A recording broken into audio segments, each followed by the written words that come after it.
பல்லாவரம் சட்டமன்ற தொகுதியினுடைய வேட்பாளர் அறிமுக கூட்டத்தில் பங்கேற்றிருக்கிற உறுதி உறவுகள் அனைவருக்கும் வணக்கம். உள்ளபடியே தமிழ்நாட்டிலேயே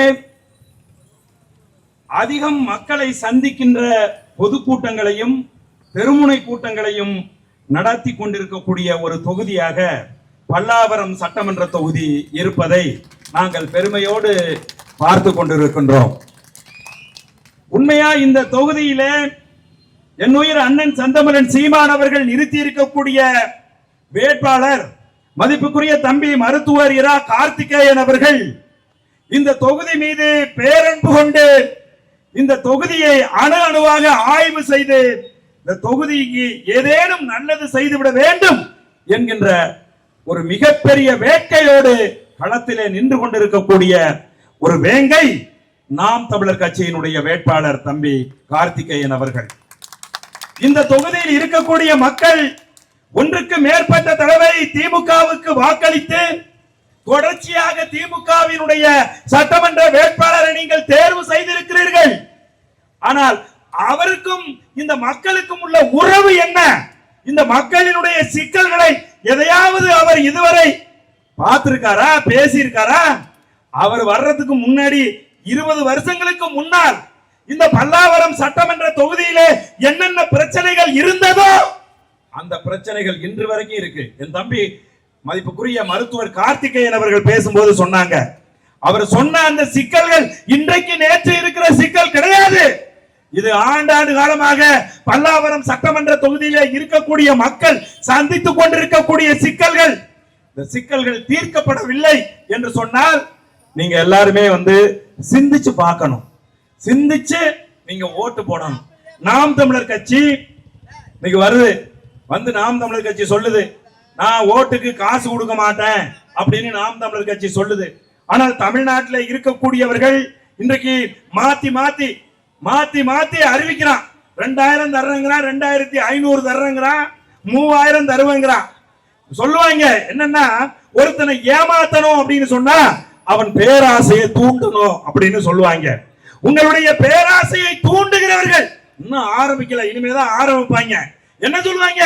நாங்கள் வந்தால் வெட்டி முறித்து விடுவோம், நாங்கள் வந்தால் உங்களுக்கு இதை செய்வோம் அதை செய்வோம் அப்படின்னு சொல்லி காலத்துக்கு வருவான். ஆனா ஒன்னும் செய்ய மாட்டான்.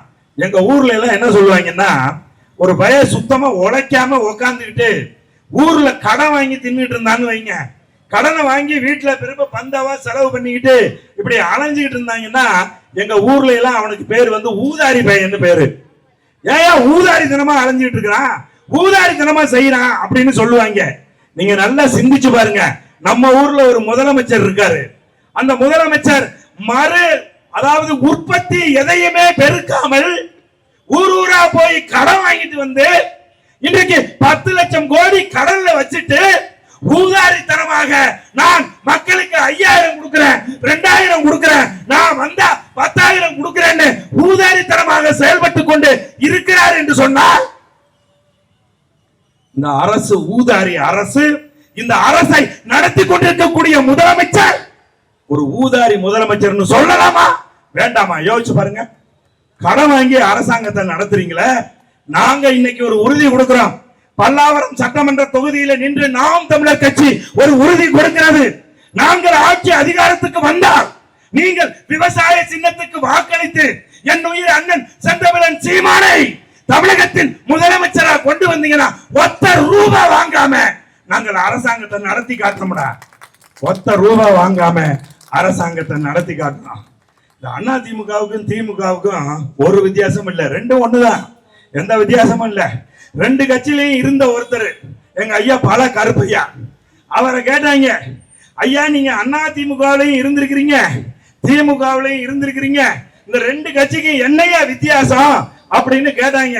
அதுக்கு பல கருப்பையா சொன்னாரு, அண்ணா திமுக காரன் ரோட்ல கழுத்துல ஒரு பொம்பளை நகை போட்டுக்கிட்டு போனா, காதுல ஒரு பொம்பளை நகை போட்டுட்டு போனா டக்குன்னு பூந்து கத்திய காட்டி நகையை கழட்டி கொடுன்னு கேட்பான்.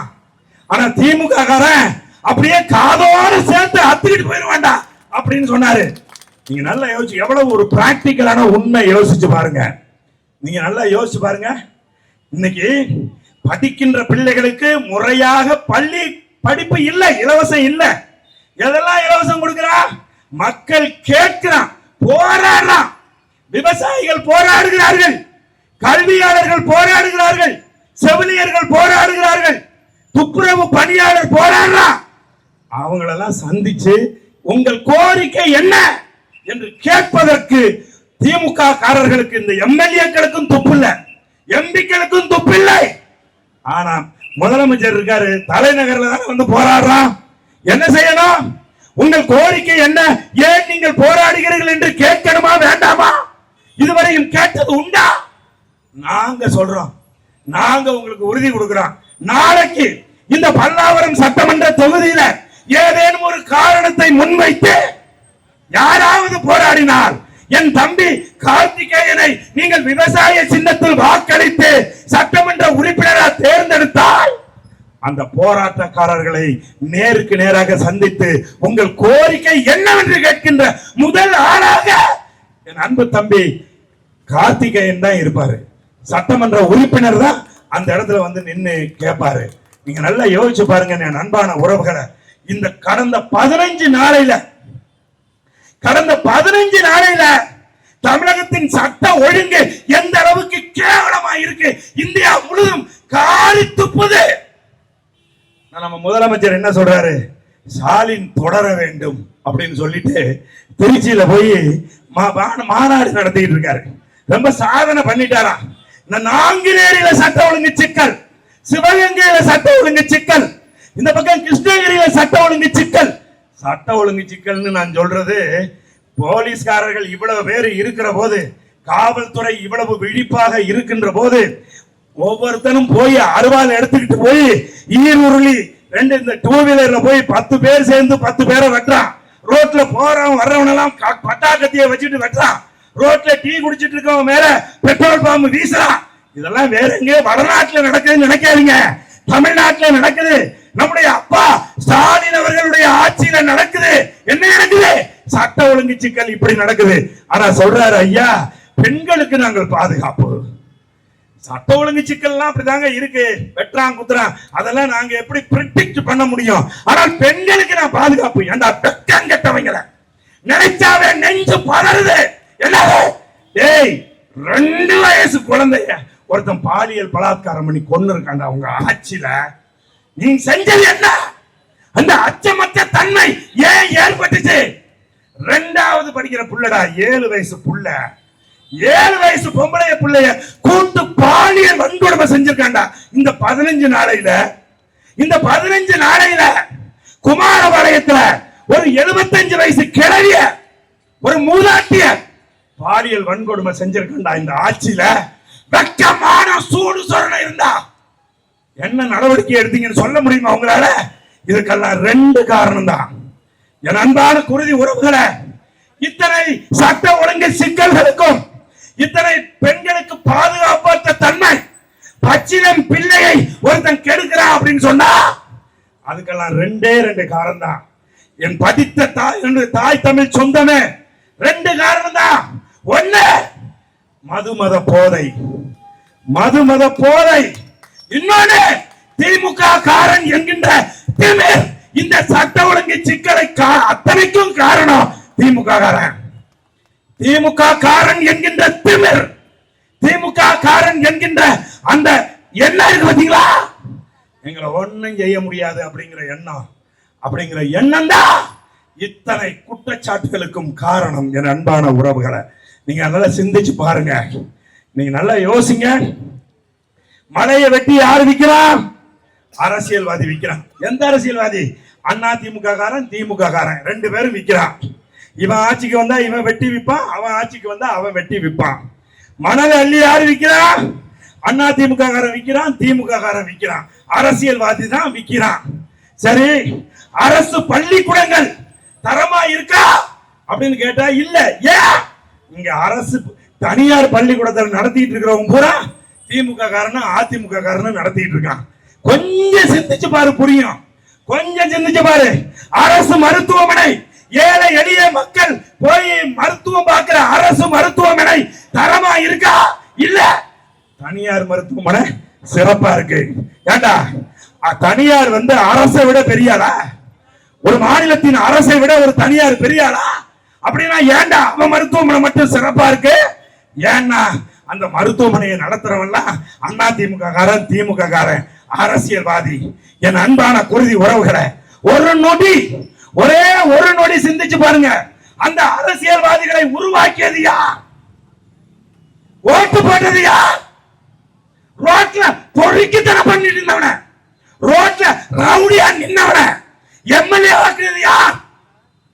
நீ போட்ட ஓட்டு தானே, நீ போட்ட ஓட்டு தானே. நேத்து வரைக்கும் பொறுக்கியா, நேத்து வரைக்கும் ரவுடியா களத்துல நின்னுகிட்டு இருந்த ஒருத்த நீ ஓட்டு போட்டு எம்எல்ஏ ஆக்கணும்னா எம்பி ஆக்கணும்னா திருந்திருவானா? திருட்டு புத்தி போயிருமா? ஏமாத்துறவன் நல்லவனா மாறிடுவானா? டேய், நாம் தமிழர் கட்சி நல்லவர்கள் தான் நிறுத்தி இருக்கு. ஒருத்தன் கூட ஒரு குற்ற வரலாறு, இவன் கொலை செய்தான், இவன் அடித்தான், இவன் திருடினான் அப்படிங்கிற ஒரு பிள்ளை கூட 234 பேர்ல கிடையாது. படித்த பிள்ளைகள், பண்புள்ள பிள்ளைகள், சரியான அரசியலை இந்த நிலப்பரப்பில் கொண்டு வர வேண்டும் என்று நினைக்கின்ற பிள்ளைகள். அப்படின்னா என் அன்பான உறவுகளை, மக்கள் இது மக்களாட்சி அப்படின்னு சொன்னா மக்களுக்காக தேர்வு செய்கின்ற ஆட்சி தான் மக்களாட்சி. ஆனா அந்த மக்களாட்சியில யாருக்கு அதிகாரம்? அதிகாரம் கூட யாருக்கு? மக்களுக்கா, ஆட்சியாளர்களுக்கா? மக்களுக்கு தானே கூட அதிகாரம் இருக்கணும். எது வரைக்கும் அந்த அதிகாரம் இருக்கும்? எப்ப நீ ஓட்டு போடுறியோ அது வரைக்கும் தான் உனக்கு அதிகாரம். ஓட்டு போட்டு முடிச்சிட்டு நீ வெளியில வரும்போது உன்னை மதிக்க மாட்டான், உனக்காக அவன் நிற்க மாட்டான், உனக்காக அவன் குரல் கொடுக்க மாட்டான், உன்னை பத்தி சிந்திக்கவே மாட்டான். அவன் என்ன இருக்கும்? 20 கோடி ரூபாய் இந்த தேர்தலுக்கு நாங்கள் செலவு பண்ணியிருக்கோம். அந்த 20 கோடியை வட்டியோடு திரும்ப எப்படி எடுப்பது என்பது குறித்து மட்டும்தான் அவன் சிந்தனை இருக்குமே ஒழிய மக்களுக்காக அவர்கள் ஒருபோதும் சிந்திக்க மாட்டார்கள். அதுல வேற இப்ப ஒருத்தன் வந்திருக்கிறாங்க, எங்க அண்ணன் அவனை பத்தி எல்லாம் பேசாதரா, நீ பேசுற அரசியலை புரிஞ்சுக்கிறதுக்கு அவங்களுக்கு இன்னும் 1 நூற்றாண்டு ஆகும்டா, நீ பேசாதரான்னு சொல்லி தொலைக்கிறாரு. ஆனால் பேசாமல் இருக்க முடியவில்லை, பேச வேண்டிய நிலைமை இருக்கு. நீ கொண்டாந்து எம்ஜிஆர் வச்ச என் வழிகாட்டின்னு, நீ கொண்டாந்து அண்ணாவை வச்ச, நீ கொண்டாந்து பெரியார வச்ச என் வழிகாட்டின்னு, அப்படி வைக்கும் போதே நாங்க யோசிச்சோம், நாங்க சொன்னோம், ஏண்டா இவங்களால தாண்டா தமிழ்நாடே குட்டிச்சோரா போய் கிடக்கு, தமிழ்நாடே இன்றைக்கு அநியாயமா அழிஞ்சு போய் கிடக்கிறதுக்கு யாரா காரணம்? தமிழக அரசியல் இன்றைக்கு ஒண்ணுமில்லாமல் தரமட்டமா கிடக்கிறதுக்கு இவங்க தானடா காரணம். இவங்களை கொண்டு வந்து நீ வழிகாட்டி நீ வச்சிருக்கிறிய, நீ உருப்படுவியா அப்படின்னு நாங்கெல்லாம் நினைச்சோம். அப்பெல்லாம் நாங்க சொன்னோம். ஆனா இன்னைக்கு என்ன தெரியுமில, அவங்களுக்கும் இவங்களுக்கும் ஒரு வித்தியாசமும் கிடையாது. அவனும் இலவசம் கொடுப்பான், இவனும் இலவசம் கொடுப்பான். அவன்லாம் சின்னதா கொடுத்தானா இவன் பெருசா வீடு கட்டி தர்றேங்கிறான். அவன்லாம் அம்மி குழவையும் ஆட்டுக்கல்லும் கொடுத்தான்னா இவன் நான் கார் வாங்கி கொடுப்பேங்கிறான். நீங்க நல்லா யோசிச்சு பாருங்க. அதுலயும் அனில் சம்பத்னு ஒருத்தன் இருக்கிறான். ஏன்னா மரியாதை குறைவா எப்பவுமே பேசுறது இல்ல. ஆனா அந்த ஆள மரியாதை கொடுத்தா அது ரொம்ப தப்பா போயிடும். அவன் சொல்றான், சீமான்னு ஒரு சில்லற பையன், ஏண்டா டேய் உன்ன மாதிரி கட்சி மாறி பிச்சை எடுத்து பொழைக்கிறதுக்கு ஓடனவனாடா என்னுடைய அண்ணன். ஏண்டா 2010 கட்சி ஆரம்பிச்ச போது ஒரு பேர் அறிவிப்பு செஞ்சான்டா என் அண்ணன். தேசிய கட்சிகளோடு கூட்டணி இல்லை, திராவிட கட்சிகளோடு கூட்டணி இல்லைன்னு என்னைக்கு சொன்னா? 16 வருஷத்துக்கு முன்னாடி மதுரையில மே மாதம் 18ஆம் தேதி கட்சி ஆரம்பிக்க சொன்னான்டா. அன்னையில இருந்து இன்னைக்கு வரைக்கும் தனிச்சு நிக்கிறவனை பார்த்து கேக்குறியா அனில் சம்பத்? நீ கேக்குற, எங்க கட்சிக்கு நிபந்தனைகள் போட்டாங்க. நிபந்தனை போடாம என்ன போடுவான், என்ன போடுவான்னு கேக்குறேன். நான் இந்த திருச்சியில நாங்கள் தான் கொண்டோம். எங்களுக்கு ஈரோட்ல 82 நிபந்தனை போட்டுட்டான், தஞ்சாவூர்ல 40 நிபந்தனை போட்டுட்டான். ஏய், உன்னை கூட்டம் போடுறதுக்கு அனுமதிச்சிருக்க கூடாதுடா. ஏண்டா நீங்க செஞ்ச அக்கிரமம், கரூர்ல நீங்கள் செஞ்ச அட்டூழியம், நீங்கள் செய்திருக்கக்கூடிய படுகொலைகளுக்கு திமுக அரசு ஈன்னு பல்ல காட்டிட்டு இவனும் நம்மள மாதிரியே திராவிட கட்சி தானேன்னு சொல்லி உங்களுக்கு அனுமதி கொடுத்ததே பெருசு. நாங்களும் தாண்டா கூடணும். திருச்சியில 6-7 லட்சம் பேர் கூடணும். ஏதாவது ஒரு சம்பவம் நடந்துச்சா? ஒரு சம்பவம் நடந்துச்சா? என் அன்பான உறவுகளை, இந்த கீழ்கட்டளை பகுதியிலே இருக்கக்கூடிய எங்கள் குருதி உறவுகளை, நீங்க தொலைக்காட்சியிலே பார்த்திருப்பீர்கள். திருச்சியிலே நடந்த எங்களுடைய அந்த மாநாட்டை நீங்கள் தொலைக்காட்சியிலே பார்த்திருந்திருப்பீர்கள். 6-7 லட்சம் பேர் திரண்டிருந்தோம். ஒரே ஒரு வார்த்தை, அந்த ஒரு வார்த்தை அந்த 7 லட்சம் பேரையும் எழுந்து நிற்க வைத்தது. அந்த 7 லட்சம் பேரும் பின் டிராப் சைலண்டில் அந்த இடத்தில் தலை குனிந்து அமைதியாக நின்னா பாருங்க. அதுதான் மக்கள் ராணுவம். அந்த வார்த்தை என்ன வார்த்தை தெரியுமா? அக வணக்கம் அப்படின்னு சொன்ன உடனே 7 லட்சம் பேர் எழுந்து நின்னான்ல. எங்களுக்கு எவன்டா இருக்கிறான் தமிழ்நாட்டில் நிபந்தனை போடுறதுக்கு? எங்க கட்சிக்கு வரக்கூடிய எங்கள் கட்சி கூட்டத்துக்கு இதுவரைக்கும் வந்த காவல்துறை அதிகாரிகள், காவலர்கள் இதுவரைக்கும் எந்த வேலையும் நாங்கள் செய்ய விட்டதில்லை. என் கட்சிக்காரன் பார்த்துக்குவாண்டா. எங்கள் பிள்ளைகள் வடிவமைக்கப்பட்ட ராணுவம். அப்படியே இருக்கைகள் தனியா காவல்துறை அதிகாரிகளுக்கு இருக்கை போட்டு எங்கள் நிகழ்ச்சிகளை அவர்களை பார்த்து ரசிக்க வைப்போம். நாங்க எவ்வளவு ஒழுங்கானவர்கள். எங்களை பார்த்து கேட்கிறியா அனில் சம்பத், சீமான் சில்லற பையனு? ஐயா, இது நாங்க உங்களை வயசான ஆளு பாவன்னு விட்டுட்டு போறோம். நாங்க ஏறி அடிச்சோம் அவ்வளவுதான். நாங்கள் பச்சோந்தின்னு சொன்னா கூட பச்சோந்தி எல்லாம் கோவிச்சுக்கோம். அவ்வளவு மோசமான ஒரு ஆளு நீ. நீ எங்கள் அண்ணனை பற்றி இப்படி பேசுவதை தயவு செய்து நிறுத்திக்கங்க. என் அன்பான குருதி உறவுகளை, நாம் தமிழர் கட்சி பிள்ளைகள் இன்னைக்கு உங்க முன்னாடி வந்து நிக்கிறாங்க. நாங்க சொல்றோம், எனக்கு சாதி பார்த்து நீ ஓட்டு போட்டா உன் ஓட்டு தீட்டு எனக்கு ஓட்டு போடாத. இலவசம் வாங்கி இலவசம் கொடுத்தாத்தா நீ ஓட்டு போடுவே அப்படின்னு சொன்னா உன் ஓட்டு தீட்டு, நீ ஓட்டு போடாத. எவன் உனக்கு இலவசம் கொடுக்கறானோ அவனுக்கு போடு. நாங்க ஆட்சி அதிகாரத்துக்கு வந்து கொள்ளை அடிக்கணும், ஆட்சி அதிகாரத்துக்கு வந்து சம்பாதிக்கணும்னு வந்தவங்க கிடையாது. நாங்க எல்லாரும் நல்லா தான் இருக்கிறோம். எங்க அப்பா அம்மா எல்லாம் நல்லா தான் வச்சிருக்காங்க. 3 நேரம் சோறு கிடைக்குது. நல்லா தான் வாழ்றோம். இந்த மக்களை ஏமாற்றி மக்களிடமிருந்து கொள்ளையடிச்சு கோடி கோடியா சம்பாதிக்கணுங்கிற எண்ணம் எங்களுக்கு கிடையாது. எங்க அண்ணனை கேட்டாங்க, நீங்க 10 லட்சம் கோடி கடன் இருக்கு, நான் 1 ரூபாய் கூட கடன் வாங்காமல் ஆட்சி அதிகாரம் செய்வேன் என்று சொல்லுகிறீர்களே, இந்த 10 லட்சம் கோடியை எப்படி அடைப்பீங்கன்னு எங்க அண்ணன் செந்தமிழன் சீமான கேட்டாங்க. அப்ப எங்க அண்ணன் சொன்னாரு, எவன் சம்பாதித்து வச்சிருக்கிறானோ அவன் தெரிந்து எடுத்து அடைப்பேன் அப்படின்னாரு. ஒவ்வொருத்தனும் எம்எல்ஏ ஆகிறதுக்கு முன்னாடி நீ எவ்வளவு சொத்துன்னு கணக்கு காட்டிருக்கேன்னு லிஸ்ட் எடுப்போம். எம்பி ஆகிறதுக்கு முன்னாடி நீ எவ்வளவு கணக்கு காட்டியிருக்க, உன் சொத்து மதிப்பு என்னன்னு நாங்கள் லிஸ்ட் எடுப்போம். இன்னைக்கு உன் சொத்து மதிப்பு என்ன? மக்களை ஏமாற்றி கொள்ளையடித்து எவ்வளவு பணத்தை நீ சேர்த்து வச்சிருக்கேன்னு கணக்கெடுத்து அந்த பணத்தை எல்லாம் புடுங்கி இந்த 10 லட்சம் கோடி கடனை அடைப்போம் என்று எங்கள் அண்ணன் சொன்னார். என் அன்பான உறவுகளை, நாம் தமிழர் கட்சி மற்ற இங்க வந்து ஆட்சி மாற்றம், நீங்க யாருக்கெல்லாம் ஓட்டு போட்டீங்க? இந்த மக்களை பத்தி எங்களுக்கு நல்லா தெரியும். நானும் உங்க வீட்டு பிள்ளை தானே. என் மாமன், மச்சான், சித்தப்பன், பெரியப்பன், என் சின்னம்மா, பெரியம்மா, என் அத்தை, உங்களை பத்தி எங்களுக்கு தெரியாதா? உங்க மனநிலை என்னன்னு எங்களுக்கு தெரியாதா? நீங்க என்ன பண்ணுவீங்க? இப்ப திமுக அரசாங்கம் 5 வருஷமா அட்டூழியம் செய்து 5 வருஷமா மிகப்பெரிய கொடுமையை செஞ்சுக்கிட்டு இருக்கு.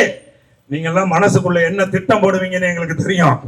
இருடா, தேர்தல் வரட்டும், உன்னை நான் எப்படி பழி வாங்குறேன்னு பாரு. தேர்தல் நாளுக்காக நான் காத்து கொண்டிருப்பேன். தேர்தல் வரட்டும், அன்னைக்கு வச்சு உனக்கு காட்டுறேன்டா பாடம், உனக்கு புகுத்துறேன்டா பாடம்னு சொல்லி காத்துக்கிட்டு இருந்து என்ன பண்ணுவீங்க? 5 வருஷம் கழிச்சு அண்ணா திமுகவுக்கு ஓட்டு போடுவீங்க. யாரு நீங்க? இதுக்கு முன்னாடி 5 வருஷத்துக்கு முன்னாடி அண்ணா திமுக ஆட்சி சரியில்லைன்னு சொல்லி திமுகவுக்கு போட்ட நீங்க இப்ப திமுக சரியில்லைன்னு சொல்லி அண்ணா திமுகவுக்கு ஓட்டு போடுவீங்க. இதானே உங்க மனநிலை? இத்தனை ஆண்டு காலமா இதான பண்ணிட்டு இருக்கீங்க. படித்தவர்கள், சிந்திக்க தெரிந்தவர்கள் மாறி மாறி நம்ம ஓட்டு போட்டோமே, ஏதேனும் இந்த மண்ணில் ஏதேனும் மாற்றம் நடந்திருக்கா? ஏதாவது இந்த மக்களுக்கு செய்திருக்கிறார்களா என்பதை நீங்கள் பார்த்து சிந்தித்து இந்த மக்களுக்கு வாக்களிங்க. ஏங்க, நான் சினிமா டைரக்டருங்க. நான் என் பாணியில உங்களுக்கு ஒரு விஷயத்தை தெளிவா புரிய வைக்கிறேன் பாருங்க. ஒரே ஸ்கிரிப்டுங்க, ஒரே ஸ்கிரிப்ட். அத அந்த ஒரே ஸ்கிரிப்ட அதிமுக காரன் ஒரு ஹீரோவை போட்டு எடுப்பான், திமுக காரன் ஒரு ஹீரோவை போட்டு எடுப்பான்.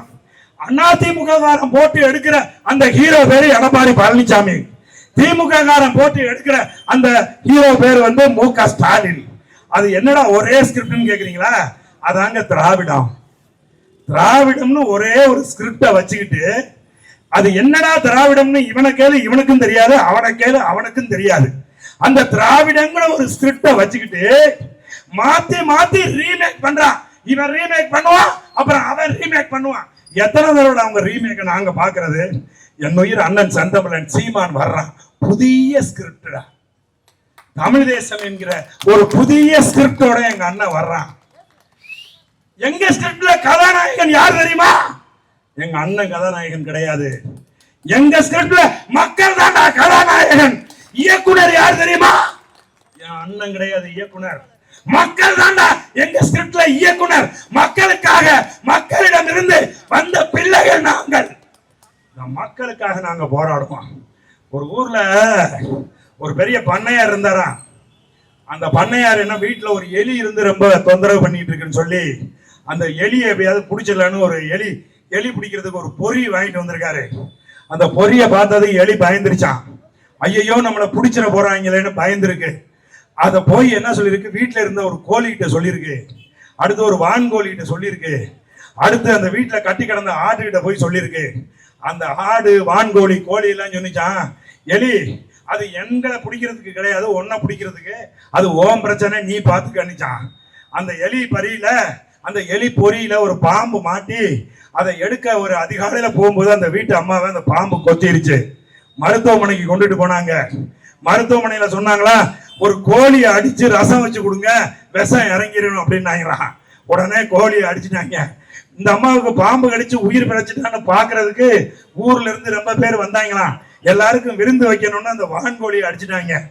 ஊரே திரண்டு வந்திருக்கு. வந்தது எல்லாருக்கும் விருந்து வைக்கணுமேனு ஆட்டையும் வெட்டிட்டாங்களாம். நீங்க நல்லா யோசிச்சு பாருங்க. இதுல ஆடு, வான்கோழி, அந்த கோழி எல்லாம் யாருன்னா மக்கள்.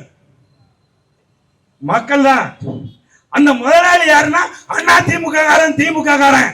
உங்கள்கிட்ட பொறி வச்சு உங்களை பிடிக்க, உங்க ஓட்டை வாங்க வருவான். எப்படி வருவான்? காசு கொண்டுட்டு வருவான், பொய்யான திட்டங்களை கொண்டு வருவான். நான் அதை செஞ்சு கிழிப்பேன், இதை செஞ்சு கிழிப்பேன் அப்படின்னு சொல்லிட்டு வருவான். உசாராச்சுல எலி பதறி துடிச்சிச்சு பாருங்க. ஐயோ பொறி வருகிறது, எனக்கு ஆபத்து, எனக்கு மட்டுமில்லை உங்களுக்கும் ஆபத்து என்று அலறி துடித்த அந்த எலி இருக்கு பாருங்க, அதுதான் விழிப்புற்று. இந்த திராவிட கட்சிகளை வேரோடும் வேரடி மண்ணோடும் புடுங்கி வீச வேண்டும் என்று சொல்லி நாம் தமிழர் கட்சிக்கு என் உயிர் அண்ணன் செந்தமிழன் சீமானுக்கு 36 லட்சம் பேர் வாக்கு போட்டு 8.22 ஆக்கினான் பத்தியா. அவன் தாண்டா இந்த நிலப்பரப்புக்கு ஆபத்து வருது. இங்க மலையை வெட்டி விக்கிறான், மண்ணை அள்ளி விட்டுறான். மலையை வெட்டி வித்தா எனக்கு என்னடா? இங்க பல்லாவரம் தொகுதியில் இருக்க மக்கள், மலை எங்கேயோ இருக்கு, அதை வெட்டி வித்தா எனக்கு என்ன கேடு? மணல் எங்கேயோ ஆறு போகுது, என் ஊர்ல ஆறா போகுது, எனக்கு என்ன பிரச்சனை? என் அன்பான குருதி உறவுகளை, மலையை வெட்டி வித்தா என்ன பிரச்சனைன்னா, மழை இல்லையே மழை பெய்யாது. மழை பெய்யல அப்படின்னு சொன்னா புல் புல் பூண்டு பூச்சி புழு எதுவும் இந்த பூமியில் இருக்காது. புல் பூண்டு பூச்சி இல்லை அப்படின்னு சொன்னா மரங்கள் செத்து போகும். மரங்கள் செத்து போனா நீ சுவாசித்து விடுகின்ற அந்த கார்பன் டை ஆக்சைடை சுவாசித்து உனக்கு ஆக்சிஜனை கொடுப்பதற்கு, உன் உயிர் வாழ்வதற்கான வாயுவை கொடுப்பதற்கு மரங்கள் இல்லாமல் போனால் நீயும் செத்து போயிருவ. நான் பல்லாவரத்துல தானே இருக்கேன், எனக்கு என்ன பிரச்சனை அப்படின்னு நினைச்சேன்னா நீ ஒரு நாள் செத்து போயிருவ. அதனால நாங்கள் எச்சரிக்கிறோம், அந்த எலியை போல கவனமாக இருங்கள். வள்ளுவன் சொல்றான், அதாவது அந்த உசாரா இல்லைன்னு வச்சுக்கங்க, வரும் முன் காவாதான் வாழ்க்கை எரி முன் வைத்தது போல ஆகிவிடுங்கிறான் வள்ளுவன். வர்றதுக்கு முன்னாடி யோசிச்சு, இன்னும் 20 ஆண்டு காலத்தில் இந்த பூமி அழிந்து போய்விடும், குடிக்க தண்ணி இருக்காது அப்படிங்கிறத உணர்ந்து என்னோட அண்ணன் செந்தமிழன் சீமான் இன்றைக்கு மரங்களுக்கு மாநாடு நடத்துகிறான். என்னுடைய அண்ணன் செந்தமிழன் சீமான் இன்னைக்கு மாடுகளுக்கு மாநாடு நடத்துகிறான், தண்ணீருக்கு மாநாடு நடத்துகிறான், கடலுக்கு மாநாடு நடத்துகிறான். ஒருத்தன் சொல்றான், ஒருத்தன் பாட்டு பாடுறான். ஏண்டா அவனெல்லாம் கவிஞர்னு சொல்லிட்டு மேடையில ஏத்தி பாட விடுறீங்க. ஆடு மாடு தர்றேன், ஆமக்கறியும் தர்றேங்கிறான். ஏண்டா ஆமக்கறி தர்றேன்னு, ஆமக்கறி சாப்பிட்டது இந்த பூமியில இழிவாட? கடலோரத்துல வாழுகிற என்னுடைய மீனவ அத்த சொந்தங்கள், குருதி உறவுகள் டெய்லி சாப்பிடறான்டா ஆமக்கறி. ஆமக்கறி சாப்பிடுறது அவ்வளவு அசிங்கமாடா? நான் கேட்கிறேன். அதுக்கப்புறம் அவன் சொல்றான், ஆடு மாடு வாக்கிய வரமாட்டேன், நான் படிச்சு முடிச்சுட்டு பாரினுக்கு போவேன். ஏண்டா படிச்சு முடிச்சுட்டு பாரினுக்கு போய் அங்க என்ன ஏசி ரூம்ல உட்காந்து கம்ப்யூட்டர்ல வேலை செய்யறான்? ஏய் போய் பாரு. நாங்கெல்லாம் வெளிநாட்டுல போகும்போது நம்ம ஊர்ல இருந்து வந்து அங்க வேலை செஞ்சிட்டு இருக்க நம்ம பிள்ளைகளை எல்லாம் பாக்குறோம். வேகாத வெயில்ல ஒட்டகம் பேசிட்டு இருக்காண்டா, கக்கூஸ் கழுவிட்டு இருக்காண்டா வெளிநாட்டுல போய். சொல்றான் ஒருத்தன் பாட்டு, கவிஞன் அப்படின்னா சொற்கூற்றம் இருக்கக்கூடாது, பொருள் குற்றம் இருக்கக்கூடாது. வெக்கம் கேட்டவன நீ எல்லாம் கவிஞன் என்று சொல்லி இனி மேடையில் ஏறி இது போன்று தற்கொலைத்தனமாக பேசுவதை நிறுத்திக்கொள். அறுபட்டு போயிடும் நாக்கு. புரிஞ்சுக்க, ஒரு கட்சியினுடைய கொள்கை. ஏண்டா ஏன் காசு கொடுக்குற? அதிமுக காரன் ஏன் மக்களுக்கு காசு கொடுக்கிறான்? திமுக காரன் ஏன் காசு கொடுக்கிறான்? ஏன் உங்களுடைய பிதா மகன்கள் உங்களுக்கு கொள்கை வகுத்து கொடுக்கலையா? பேரறிஞர் அண்ணா உங்களுக்கு கொள்கை வகுத்து கொடுக்கலையா? புரட்சி தலைவர் எம்ஜிஆர் உங்களுக்கு கொள்கையை வகுத்து கொடுக்கலையா? கொள்கையை சொல்லி மக்கள்கிட்ட வாக்கு கேட்க ஏடா முடியல உங்களால? ஏன் முடியல? ஏன் ஓட்டு காசு கொடுக்கிற? யோசிச்சு பாரு. அதனால என் அன்பான உறவுகளை, என் தாய் தமிழ் சொந்தங்களை, மிக அற்புதமான ஒரு படித்த பண்புள்ள மக்களின் மீது தன்னுடைய அன்பை கொண்டு நேசிக்கின்ற ஒரு வேட்பாளரை இந்த தொகுதியில என் உயிர் அண்ணன் செந்தமிழன் சீமான் நிறுத்தி இருக்கிறார். இது சாதாரணம் கிடையாது. நீங்க பார்த்திருப்பீங்க தொலைக்காட்சி விவாதங்கள்ல எல்லாம், என் தம்பி இரா கார்த்திகேயன் வந்து இருக்கிறான் என்று சொன்னால் எதிர உட்கார்ந்து இருக்கவன் தொடர் நடுங்கும். அப்படியான ஒரு வேட்பாளரை உங்களுக்கு என் உயிர் அண்ணன் உங்களுக்கு கொடுத்திருக்காங்க. இந்த வாய்ப்பை நழுவ விடாமல் விவசாய சின்னத்திலே வாக்களித்து என் ஆறுயிர் தம்பி இரா கார்த்திகேயன் அவர்களை இந்த தொகுதியினுடைய சட்டமன்ற வேட்பாளராக தேர்ந்தெடுத்து அனுப்புங்கள் என்று கூறி வாய்ப்புக்கு நன்றி கூறி விடைபெறுகிறேன். நன்றி, வணக்கம்.